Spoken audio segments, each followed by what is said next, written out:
hate to do that, but I want to get you guys as much as possible. What you see on the screen right now is the backbone of any relationship, okay? Whether it's a relationship with your spouse, your children, your friends, people that we meet out in the public. This right here, I apply everywhere in my life. Okay? We are going to focus in on the active listening part, but I don't want to go past the situational assessment without touching on it. Okay. What you see before you is called the behavioral change stairway. This was developed by the FBI's hostage negotiations team. The reason that they created this was to deal with escalated people, right? They've taken hostages. They are doing bad stuff. They are trying to negotiate with them. They created this so that their teams would have a roadmap. Now, this is called the behavioral change stairway. We're not going to step on the stair, go to the next one, and forget the one behind us. Think of it like box steps. If anybody here has construction experience, box steps, you build a big box, then you build a smaller box, and then a smaller box, but each one sits on top of the other. So we're building it up as we go.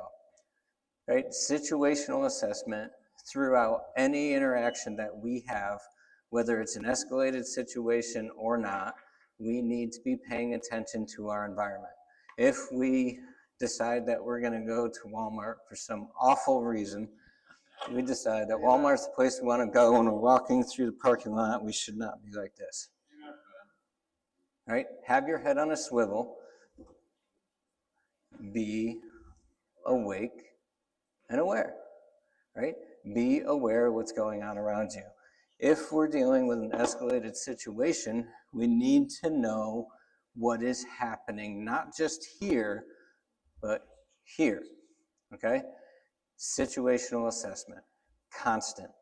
It should be constantly playing, not out of fear, right? My favorite YouTube guy, he does basically when tornadoes or bad thunderstorms come through, he does a live stream, and he is very, very, very good at getting the word out and helping people to stay out of danger's way. Love the guy. His name is Ryan Hall. He always says, don't be scared, be prepared. That's what I'm talking about. Don't be scared. Understand what's going on and be prepared for it. If we're understanding what's going on, it takes ambiguity out. Right? Ambiguity plus uncertainty equals fear. That's what fear is. You ever want to know the biology of fear? I just gave it to you. If we take one of those elements out, we don't have to be afraid anymore. So if we understand what's going on, there doesn't have to be fear. Active listening, right? I'm listening to understand. Active listening is listening with the intention of understanding the other person's point of view. Husbands, I'm not playing around. This is not a joke. Active listening is not listening so you could tell your spouse what the answer is. Active listening is listening to understand so that you can understand what the root of the issue is so that you can resolve it together. Okay, active listening is not listening so you can figure out what your response is going to be, because it's going to be the best response ever, because I have the answer. Don't care. Nobody cares how much you know until they know how much you care. You could have the answers they need. They don't care. If they don't know you care, nobody cares what you know until they know you care. I hate moving fast through this, but we have to. Active listening is being attentive to what the other person's needs are, being attentive to what they're telling you, to understand it. Restatement, we're going to talk about this more. It was mentioned already, right? Active listening is being able to repeat back in your own words, don't be a parrot, to be able to repeat back in your own words what they just said to you. I hate it when you don't put your dishes in the dishwasher. How could I restate that? Yeah. So there's this thing called the dishwasher, and I don't put my dishes in it. And that bothers you, right? It's restating back. Reflection, we talked a little bit about it. We're going to hit it more later. I'm not going to go nuts right now, right? But if I have an interaction, I can see that what I said upsets you. That's a reflection. It's reflecting back what you're seeing from the other person. If somebody comes into the church, they're angry, I can see you're really upset right now. How about we go somewhere and we could talk about it and see how we could help you, right? To use those things together like a strategy. Open-ended questions, those are huge, right? It's kind of like minimal encouragers, right? Okay. Minimal encouragers, open-ended questions. How did that make you feel? Right? That's just an example. Effective pauses.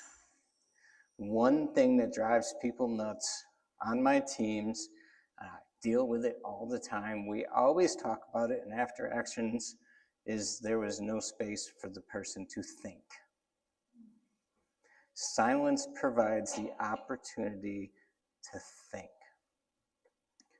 If Pastor Scott says something to me, and I could see he's still trying to formulate, if I step over and just try to talk through, where did that thought go? We're not making progress. If we're sitting across from each other, let me just throw this out there. Difficult conversations are okay. Approach them with respect. If something is going on, if I have a fault with a brother, something's bothering me, it's okay to say, hey, can we go sit and have a coffee? I'd just really like to talk to you about this. Or, sir, what you said to me at the racetrack yesterday, when I fell over on you in the van, and you said I was trying to give you a hug, that kind of bothered me. Can we talk about that? I'll let you guys wonder if that really happened or not. Effective pauses and silence are okay. We don't want the entire conversation to go dead, but they're okay. That little star meant that's where I meant to take a break, so we have to move. Advice, judgment, or persuasion is not what we're doing during that time. Right? Active listening is not the place for our judgment. If somebody is telling us something, they're opening up, they're being vulnerable. It's vulnerable. If, as I was talking about, I have an issue with a brother, it's my responsibility to work it out because I'm the one that feels it. That's my responsibility. It's not somebody else's responsibility to know how I feel, and they should just know how I feel. No, that's judgment. Right? We want to work those things out. Discussions of topics not expressed by the person in crisis. We talked a little bit about this.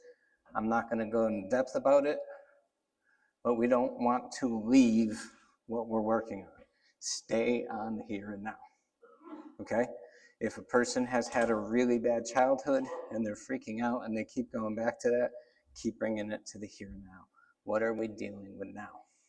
Right? Their feelings, this is a hard one, their feelings, values, statements, and opinions do count, even if they're different than ours.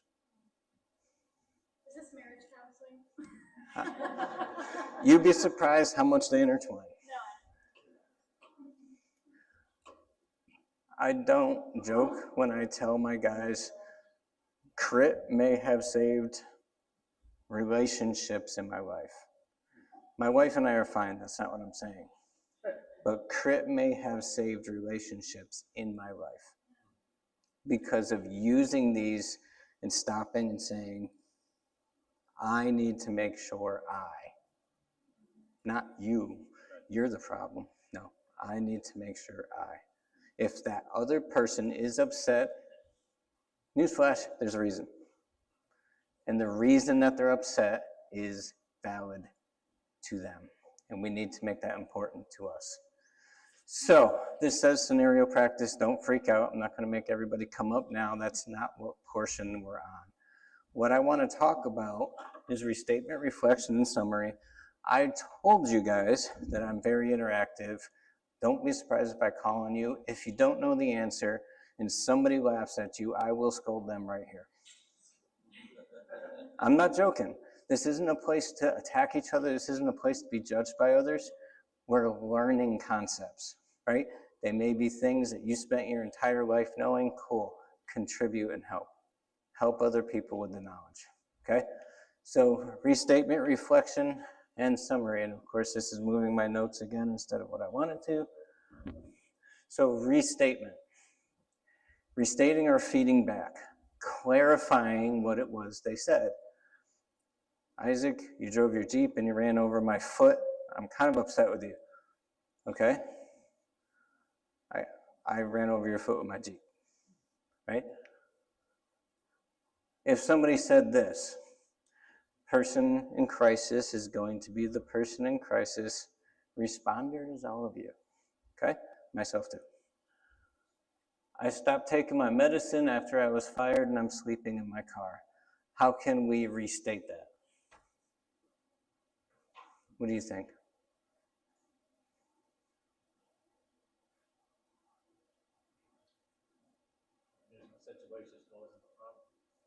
Okay. I stopped taking my medicine, fact. After I was fired, fact. I'm sleeping in my car, fact. Right? Break down what they've said to you. So you were fired from your job? That is a restatement. We've only taken a small part, a fact. Or you were fired and you're sleeping in your car. What is this doing? What does it do when we restate something back to someone? They know you're listening on that statement. Both of what they just said is absolutely perfect. Please say what you said again. They know you're listening to them. They know you're listening. I'm sorry, were you done? No, just know you're listening. You heard what they said and you're acknowledging that. And what did you just say? It keeps you focused and keeps them focused on what they just said. What I love about that is he said it keeps you focused. If I know my strategy, part of it is to repeat back to them what they just said to me, I have to listen. I love that. Anybody know what that is? Dragnet. What are they saying? Just the facts. Just the facts. Right? Just the facts. Person in crisis. This particular one can get Christians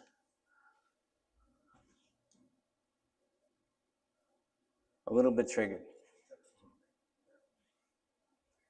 We know that there is a spiritual realm. We know that there is a God, one God, the God who created everything, and the devil who was the anointed cherub who thought to put himself above God, and God cast him down, and ever since then he's been causing trouble. We know the devil is causing trouble, but somebody says this to us. I started back using what? They don't say. I started back using. Me and my wife went to fighting. She left me. I didn't go in today. It was my last chance. I'm fired. See? The devil told me he's out to get me, and look what he's doing to me. What are the facts there? If we're dealing with an escalated situation, what are the facts?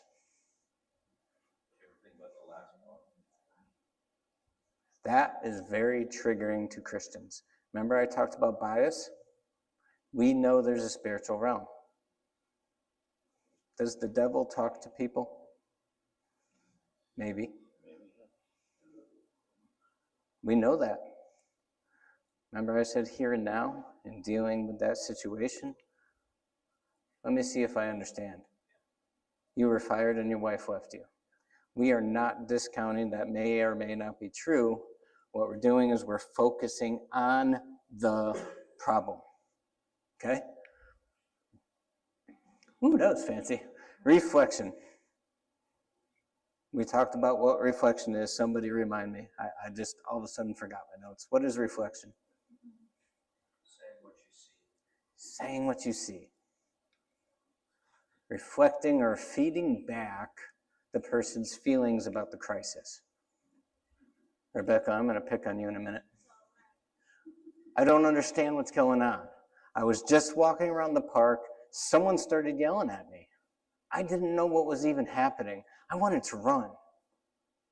How would you reflect what they're feeling?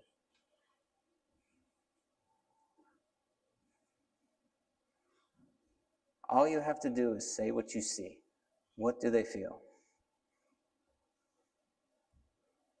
Well, they feel confused, That's a good one. scared, That's it. That's all reflecting is. What you see, as was said by him, what you see they're feeling. We're still on reflection.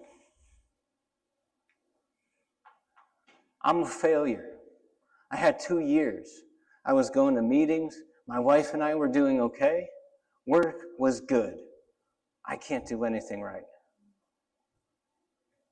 Brother, how would you reflect? What do you see?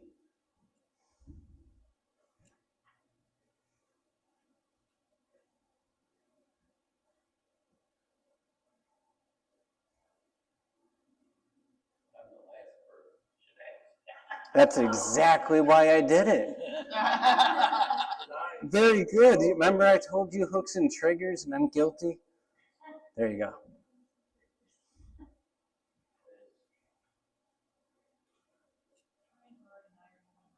Anybody want to give him a lifeline? Bless you. Just shout it out, guys. So you were doing good for 2 years, you and your wife and your work. So what's going on now? So that's a restatement. How would we reflect the emotion? It must be hard. It looks like things, you had a hard time right now. Seems like things are rough for you, is that right? Okay. His self-worth at this point is very low. So would you say that to him? Well, no, I guess you want to maybe relate to that somehow. Like, you must be upset. We can get to that, right? We're focusing in on reflection. I can see you're upset about what happened. It's literally just recognizing what we see. If one of these young ladies back here, I'm sorry to pick on you, I don't even know you, I know I'm some strange guy who's walking around talking, but if one of these young ladies was sitting here crying, right? Silently crying, and we wanted to approach that situation to try to help them.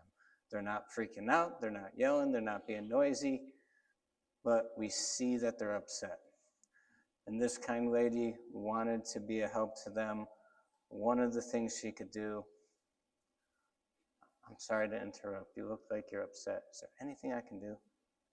That's a reflection, right? Reflecting, I see you, right? Not I see you, like, see you, but I see what is going on and I care. That's a reflection. This is the hardest one.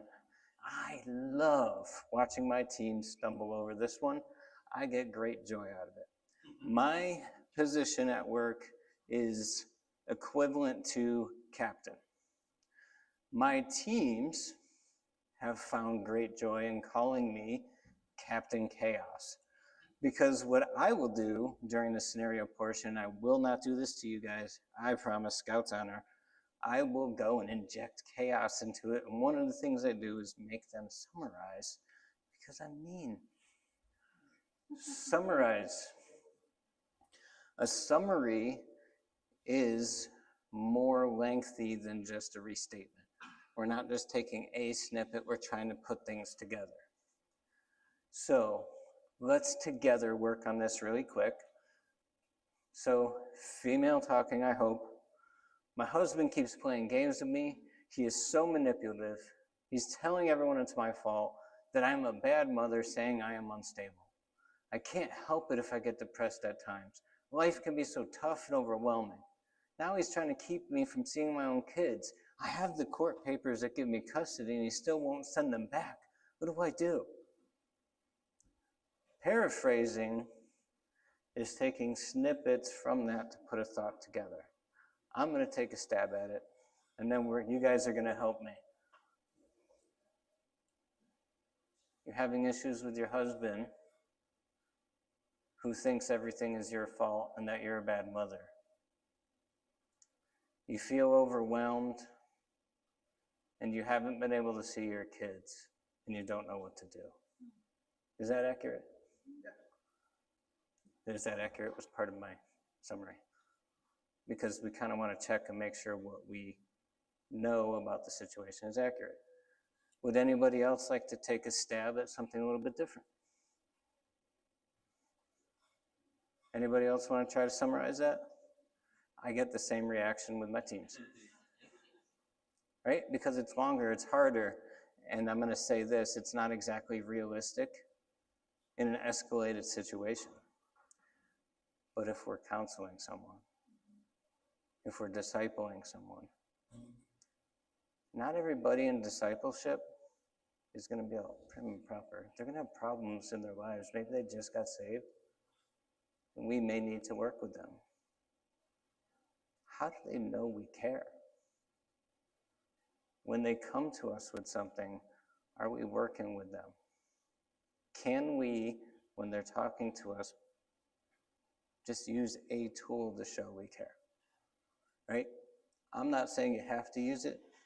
And when we get to the scenario portion, I'm going to recommend not using it during an escalated situation. But I put it up there anyway because there's still some purpose for it. Okay? My favorite thing in the world again. I've loved this model. I think I might make it a picture and put it on the wall in my living room. Empathy. What is empathy? Everybody gets this wrong. Being able to relate from their own experience. Trying to feel what they feel. That's very good. You've got sympathy, which is just compassion. But empathy is the word. Directly means you've gone through the same kind of thing. You're empathizing on the same level, as opposed to just looking, judging from the outside. I think his Hawaiian shirt is giving him superpowers. Because most people think empathy is sympathy. And it's not. It's not. Right? Empathy is this. Somebody read that to me. Anybody. Matter of fact, from this section, somebody. Empathy is the ability to recognize, understand, and share the thoughts and feelings From another person's perspective. This can put us in a vulnerable place. Because in order to do that, maybe I need to be able to relate to something I've been through. But I'm not telling them about that situation. We're staying in the here and now. Right? Super important concept. Remember we talked about restating and reflecting. That's part of empathy. So my brother over here said that he was the wrong person for the reflecting. But I've got great news. Empathy can be built by practicing things like restating and reflecting. Okay? Will he ever genuinely feel it? Gosh, brother, I don't know. I don't know if you can, but it doesn't matter. All he has to be able to do is show that he cares. right? Empathy is just doing that, trying to understand things from another person's perspective and being able to show that we do that. I have another confession. Empathy is not a strong point for me. The situation I grew up in made me a very cold person because I let it. I am not a victim. I chose how I was. And I've been changing. Look at that. Empathy conveys understanding, right? It's dovetailed with active listening. And look what it does. All of this is great. But look at that. What happens if somebody feels like they're understood and supported? You think that builds up a relationship, that builds up a baseline trust, or do you think it knocks it down? Builds it up. It establishes a road to rapport. What's rapport? Never mind, we'll talk about that later. It creates a connection, which, and if you know anything about rapport, that's what it is. Right? Empathetic stems. I'm not going to go through, read those. Take a picture, think about it. If something really bothers you on that screen or you really feel like talking about something, bring it up. But what I'm going to say is empathetic stems are giving somebody a platform, providing an opportunity and saying, hey, I care, and I'm trying to listen. I'm trying to understand what's happening here. I want to be a help to you without having to say all of that. What it gives us is maybe you feel upset right now, or right now it feels like there's no hope. My brother talked, and I love it, about building hope. That's what we're trying to do, right? This situation feels out of control. This situation feels really bad. This situation is hard, but there's hope, and I want to help you find it, right? Get involved with that situation in the here and now with a strategy to help. But in order to do that, the empathy has to seem real. I'm out of breath because we're moving so fast. I literally have covered about 8 hours of material so far, and I haven't even touched all the things inside of it. The behavioral change stairway, I'll say it again, is my favorite part of all this material. If I could only have one piece of all this, it would be the behavioral change stairway. If I had one wish from God, it would be that I could use this with all people, that I could use it with people that I'm witnessing to, that I could use it on myself to be a better person for other people. I'm terrible at it, but I'm working on it. And I have good news. Because all of these things are not traits that you're born with or without. There's things that we can build up and use as tools, and anybody in this room is capable of building them up. There's a book called The Attributes. It's written by Rich Divney. He was the commander for SEAL Team 6 for a long time. Dude is amazing. That book talks about attributes. Attributes are not skills. It's different. Attributes can be built. These are attributes. Okay? If you're interested in books that you can't just read through and be like, wow, that was an amazing story that you actually have to chew on and digest for a while, I suggest that book. Rapport. We talked about it a little. What is rapport? It's something pastor would love to have with everybody in this room. It's something Rebecca would love to have with everybody in this room. And if you don't have it, I challenge you. What are you doing that's preventing it? I know them, and I'm not trying to say anything is happening. I'm just saying. If you don't have it, what are you doing to prevent it? If it is them, have you sat down and talked to them? If you don't build rapport with me while I'm here, maybe I rubbed you wrong. Please come tell me. Please, let's sit down and talk about it.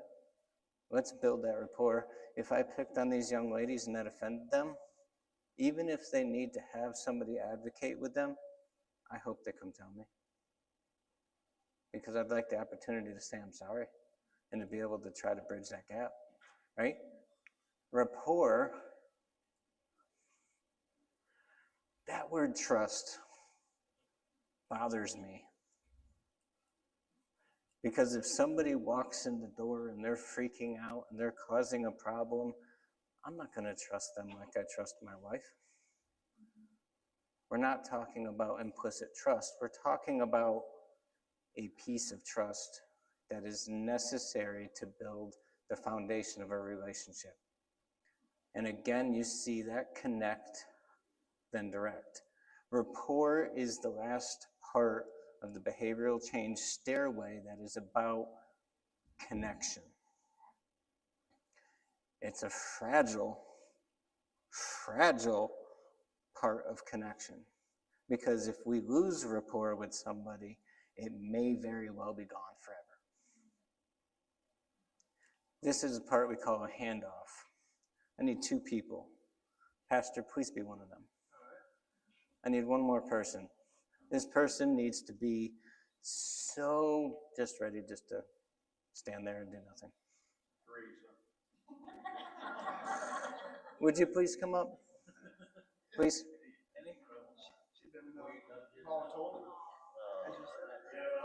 So Dean will need a place to sleep I tonight, happen to know a really good marriage counselor, in case you need it later.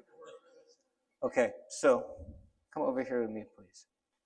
Right, so let's say Pastor Scott and I, I'm sorry, I didn't mean to be disrespectful. Pastor Scott and I, he's like a best friend. Forgive me for not calling him pastor. He earned that title and deserves it. And I take that seriously. I apologize. Pastor Scott and I, we're going to pretend he's not Pastor Scott. He and I are having an interaction. I hit a trigger and he escalates. Right? He gets really upset. Teresa is my partner, right? She's one of my security team, we'll just say. And Teresa sees what happened, and I give her a pre-established signal that I'm done. I can't go any farther. I've broken that connection. I will gently step back and hand off to Teresa. I now take the role Teresa had, if you would step a little bit closer, as if you're engaging, you don't have to say a word. I now take what she was doing and helping to make sure the environment stays safe while she starts over with the behavioral change stairway. That's an important concept. Okay? She doesn't pick up where I left off. I can see you're upset about that. Don't tell me how I feel. I can see what I did upset you.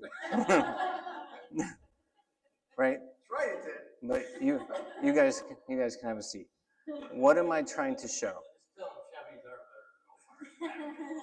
Listen, if there weren't witnesses, this would be a much different conversation. Right? Kidding. Right? But the idea is I broke rapport. I can't just take one step back to empathy like I demonstrated. I could see you're upset, right? That was stepping one step back. No. We've got to reestablish from the beginning, right? Box steps. I broke the steps. We need to rebuild them. I can't do that because the rapport that I broke was too damaging. I accidentally stepped on a landmine and upset him. And now he's escalating. So now at that point, Teresa has to start from square one. Yes, sir. She doesn't just pick up and report. Right. She's got a backstep. And keep in mind, situational assessment and active listening happen together.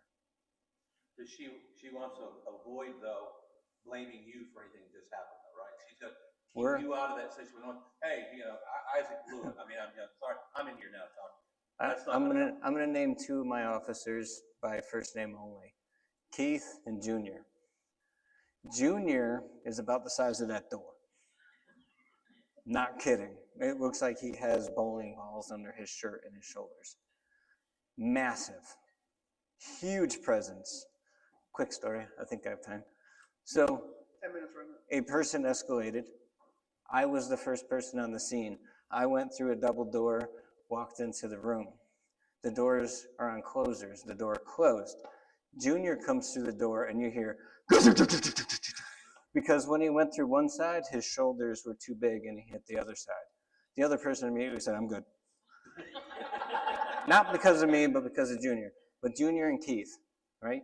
Junior is the most outgoing, loving, tender person you'll ever meet in your life, even though he could pull your arms off and tie them around your waist.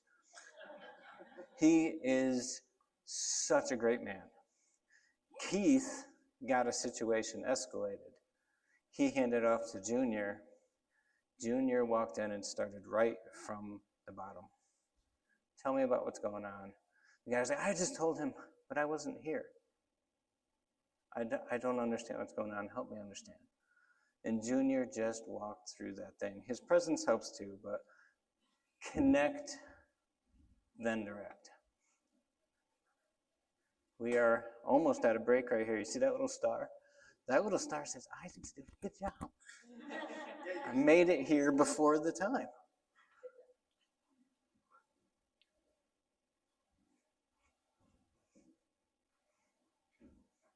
The no-nos.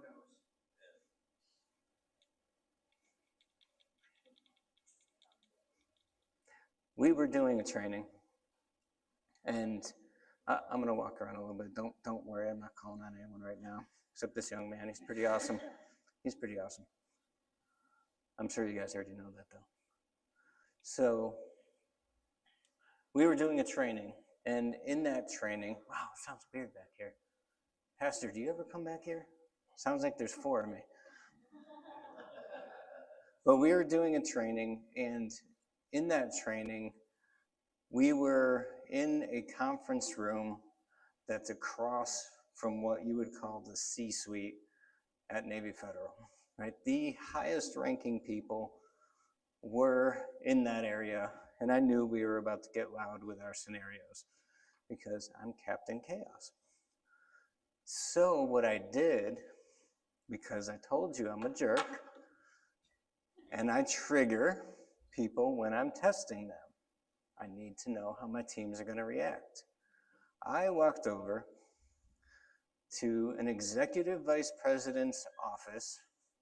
I said, ma'am, I need a favor. She knows who I am. We deal with each other all the time. She goes, Isaac, what can I do to help you out? I said, we're doing a training. It's about to get out of hand because I'm going to have you make it get out of hand. So I brought that executive over. She was game. She was like, oh yeah, I did acting in college. This is going to be great.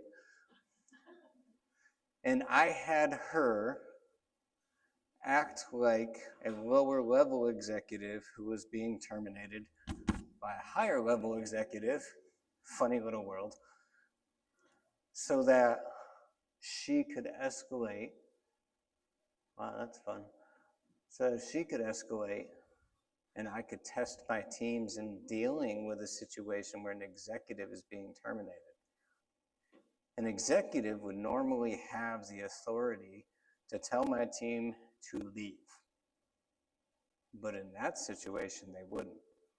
So I had her capitalize on that during that situation, and one of my officers told her to relax. I walked out of the room, laughed while it unfolded, and then came back to watch the rest of it. But Thankfully, one of my other officers said, good opportunity for a handoff. So the other officer, Jess, she's about that tall, maybe 100 pounds. Don't let that fool you. She can fight. But she walked in.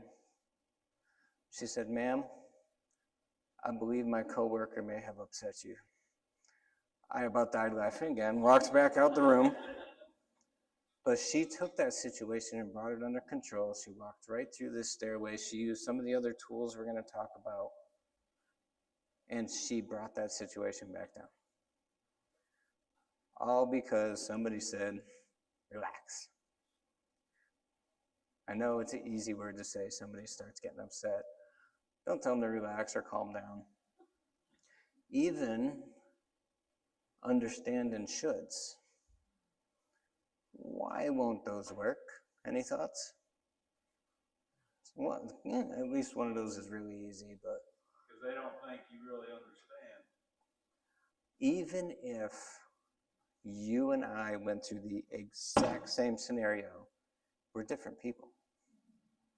We have different backgrounds, we're at different ages, we have different experience, we have different emotional control or lack of. I don't know you that well. You seem great, but other than the bus incident, that may or may not have happened.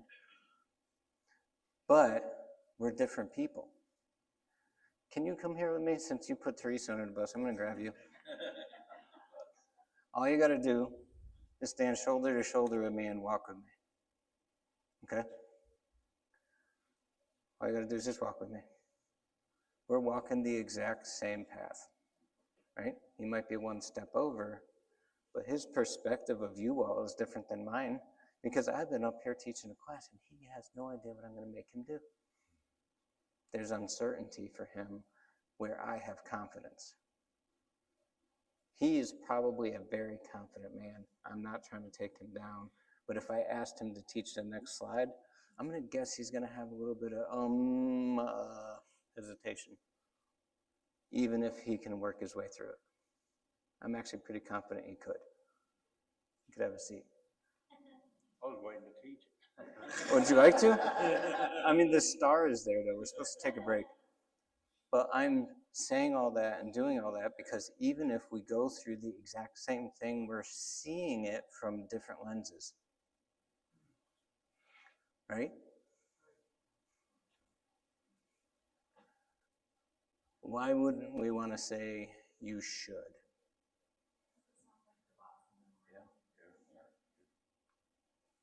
Yeah, that's exactly how that would feel. Now, anything you've built at that point, now once again, you're demeaning them, you're putting them back down. Yeah, it may be something we can recover. Right? We may be able to continue, but there's a good chance if I tell you what you should do, and you're coming from an escalated place, even if you've de-escalated, there's a good chance it's going back up. You shouldn't follows that same realm. Why? Why is that one up there? Why?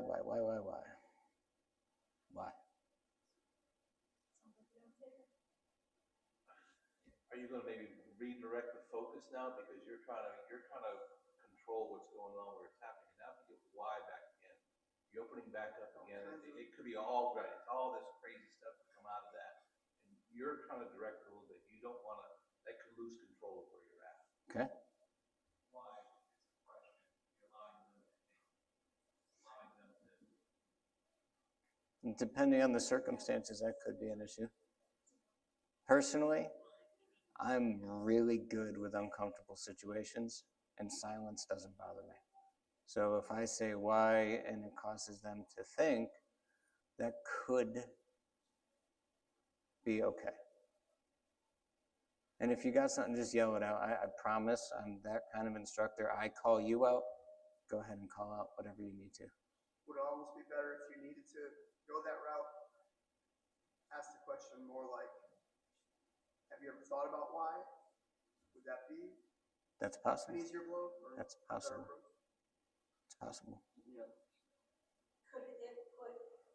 us seemingly putting the blame on them for everything they're feeling? So why is a tricky one? Because sometimes asking why is a good thing. I don't believe in heaven. What led you to that conclusion? Why do you feel that way? Could help us gain understanding. I don't believe in heaven. Why? It could be very situational, but it's on there because if you're not absolutely certain about that circumstance, don't use it. Right? If I'm discipling somebody and we're talking about baptism, and I say baptism does not save you. Baptism, as we know, is an outside step of obedience for others to observe, where we say, I have trusted Christ as my Savior and now my life is different. Right? Please correct me if I'm wrong. But what if the person that we're dealing with, whether it's discipleship or not, what if the person we're talking to about that has a different belief? Why? Maybe okay, maybe not. But either way, in that situation, it needs to be flushed out. There are times it is okay to let it escalate a little bit. I'm going to ask that question. Why? Why is it okay to let it escalate a little bit sometimes? Go ahead. I was gonna say, if they're upset about something, and especially if they're just venting and talking, it might give you the ability to dig a little deeper as to what's making them upset. Could give us some clues. If my wife were to be really upset with me, she's harboring it and not actually saying what the problem is. I told you I'm not perfect. I may inflame that thing just to get it all out. Sounds crazy, right? But sometimes that's what the person needs, is to get it out. Just don't say relax. Whatever you do, Yeah. that goes too far. I told you I have faults. One of them is I will trigger people in certain situations to observe how they react, not in a social setting, in interviewing, when I'm trying to decide who is allowed to work with my team, who is allowed to work with the people that we're helping. One last, then we're going to take a break. You had said that when someone is escalated, there's essentially always a reason why they're escalated. And if you ask why, they might not know, and that might feed into the recipe for fear that you had mentioned, ambiguity and uncertainty, and it might kind of pull them into this cycle of reminding them that they're uncertain about their circumstances, and they're not sure why the things that are making them upset are happening, which might cause them to kind of collapse in fear on all that. Okay. I don't disagree. The other side of it, what if somebody has a mental health condition? They don't know why. It's just normal for them, and this is normal. Sometimes allowing that can reveal that. It's kind of like when the sun comes out and burns off the fog, and then you guys go and take a break. Really, go take a break.